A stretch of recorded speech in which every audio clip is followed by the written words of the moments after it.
Welcome to my channel.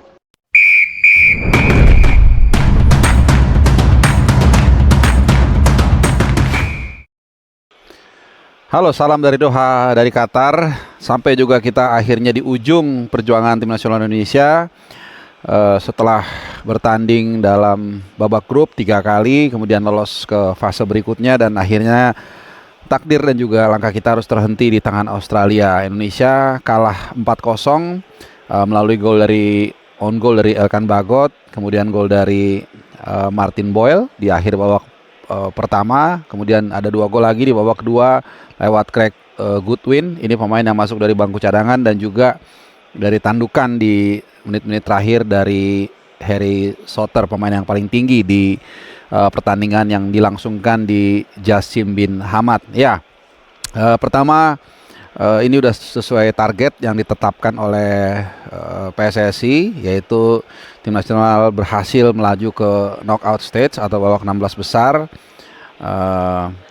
Catatan ini sudah dipenuhi, namun juga memang ada beberapa catatan yang harus dievaluasi. Dan kebetulan setelah pertandingan tadi, sehabis ada press conference di Jassim Bin Hamad, ini juga sempat gue tanyakan ke Sintayong, ke coach STY. Kalau kalian nonton di YouTube tadi live streamingnya, jadi 2 pertanyaan yang gue ajukan. Yang pertama adalah terkait dengan performa.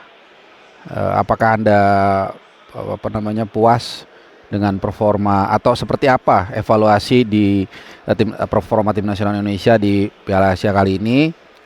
Kemudian yang kedua gue tanya terkait dengan taktikal. Jadi gue tanya kenapa di babak pertama ketika Indonesia tertinggal 0-2, tapi kemudian tidak mencoba mengganti dengan formasi 4-3-3 lebih menyerang, ya. Tapi gue lebih menitik beratkan kepada yang pertama. Jadi evaluasi ini tetap harus dilakukan, dan tentunya kita juga tidak berhenti di sini.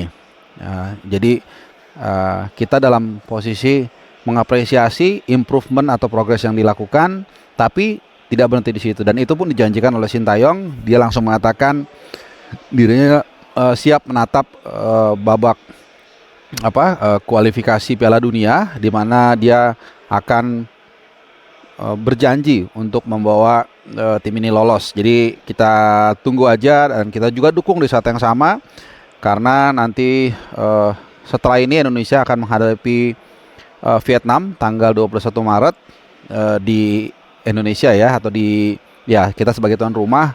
Dan kemudian selang 5 hari gantian kita akan away ke Vietnam. Nah, ini target berikutnya untuk menghadapi Vietnam. Jadi tim ini sudah punya bentuk permainan.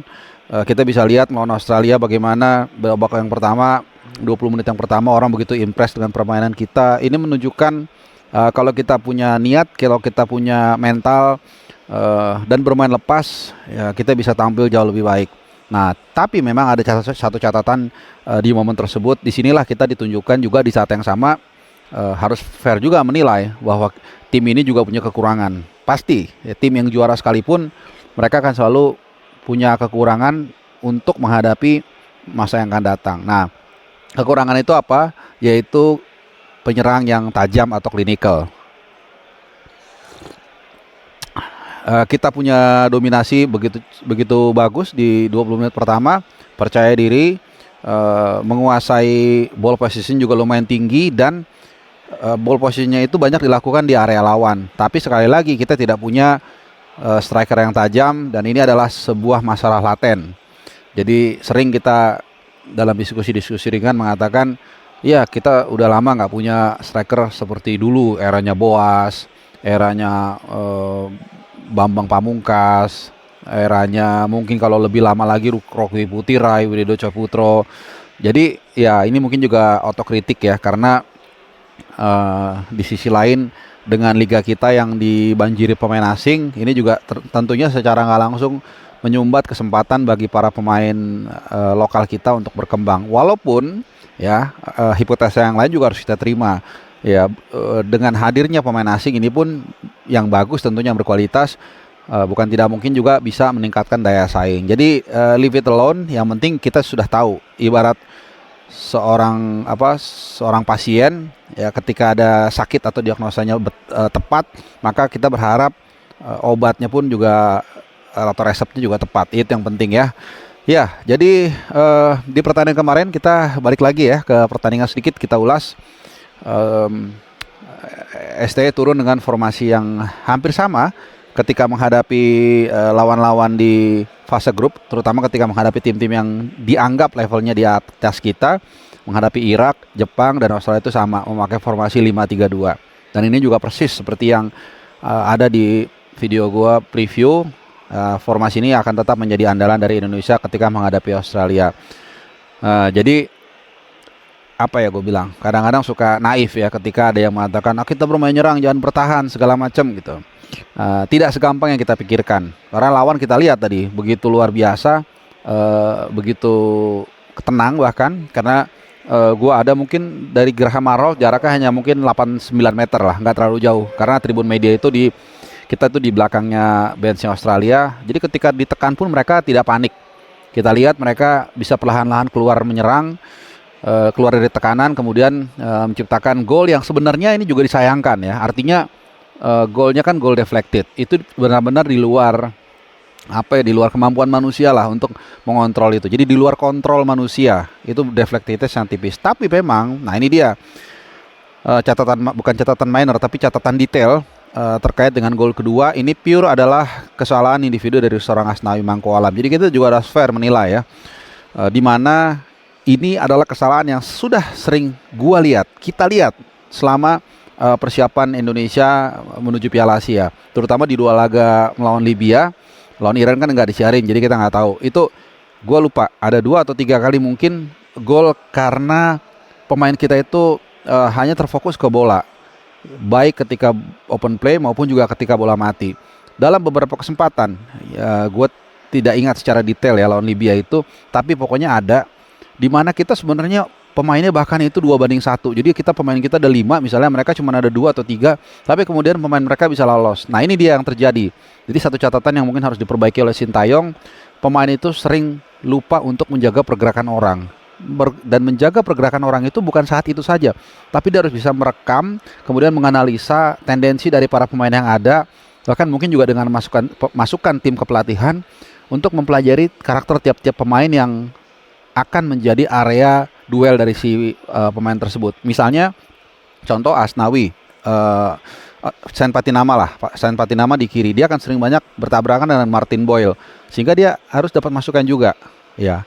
Seperti apa gaya bermain Boyle, seperti apa kecenderungannya, kemampuannya juga setinggi apa, sehingga ini akan memudahkan dalam setiap pemain itu untuk mengantisipasi pergerakan pemain tersebut. Nah kemarin Asnawi tidak melakukan itu ketika ada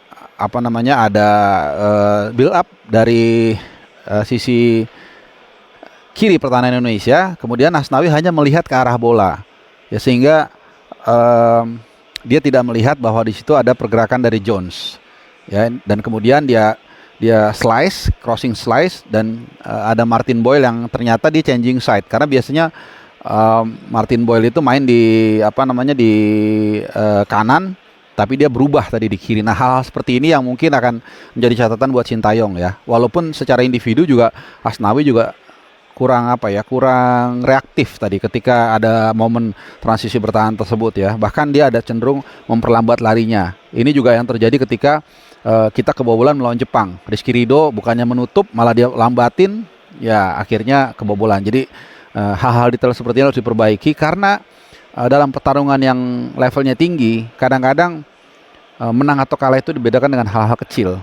Ya kita sebagai contoh lawan Vietnam, menang atau kalah hanya karena ada tarikan jersey Rafael Strike di kotak penalti ya, yang kemarin namanya juga agak kebalik tuh, atau jadi Rafael Stuirik apa gitu. Nah jadi balik lagi ya kita harus mengucapkan juga terima kasih buat para pemain tim nasional yang sudah berjuang dengan sekuat tenaga ya, walaupun kita harus mengakui ketangguhan Australia ini peringkatnya sangat jauh ya, nomor 4 pokoknya tertinggi dari seluruh kontestan Piala Asia. Oke, jadi sekali lagi evaluasi, kita menatap banyak kompetisi yang sudah menunggu. Ada kualifikasi yang paling terdekat, kualifikasi Piala Dunia melawan Vietnam, kemudian ada Piala Asia U23, Jadi ini dulu kita akan fokus, semoga tim nasional ini terus berkembang dan juga ada pembenahan bukan hanya di timnas tapi juga supporting entitasnya seperti Liga 1, Liga 2 dan banyak hal-hal lain lagi yang harus dibenahi supaya tim nasional kita kuat. Oke, untuk ini sekian dulu. Terima kasih dan mungkin gua akan mengeluarkan 1-2 video lagi tapi bukan soal sepak bola karena kita sudah selesai perjuangannya dan berarti takdir gua untuk menemani tim nasional Indonesia sampai hari ini tanggal 28 hari Minggu tanggal 28 Januari 2024. Terima kasih. Ciao.